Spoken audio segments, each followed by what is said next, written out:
குடியிருப்பு பகுதி இருக்குங்க. 24/7 செக்யூரிட்டி சர்வீஸ், வாட்டர் சர்வீஸ் அப்படின்னு சொல்லிட்டு எல்லா அம்யூனிட்டிஸும் அமைஞ்ச பகுதிங்க. நல்ல ஒரு கிராண்டான எலிவேஷனோட இந்த வீட்டை ஃபினிஷ் பண்ணி கொடுத்துருக்காங்க. இந்த வீடு 2022 கன்ஸ்ட்ரக்ட் பண்ணியிருக்காங்க. கஸ்டமர் வாங்கி யூஸே பண்ணலைங்க, அப்படியே ரீசேல் பண்ணுறாங்க. வாங்க இந்த வீட்டை பற்றி முழுசாக பார்க்கலாம். இந்த வீடு 4 சென்ட் லேண்ட் ஏரியாவில் 2086 ஸ்கொயர் ஃபீட்டில் பில்டிங் கன்ஸ்ட்ரக்ட் பண்ணியிருக்காங்க.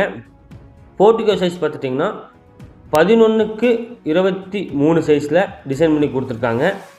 இந்த சைட்டு பார்த்துட்டிங்கன்னா வெஸ்ட் ஃபேஸிங் லேண்டில் நார்த் ஃபேஸிங் மெயின் டோர் அமைச்சு கொடுத்துருக்காங்க. ஃப்ரண்ட் ஏரியாவில் ஃபுல்லாக பிளாக் கலர் கிரானைட் யூஸ் பண்ணியிருக்காங்க. Main door first quality teakwood use பண்ணி கொடுத்துருக்காங்க.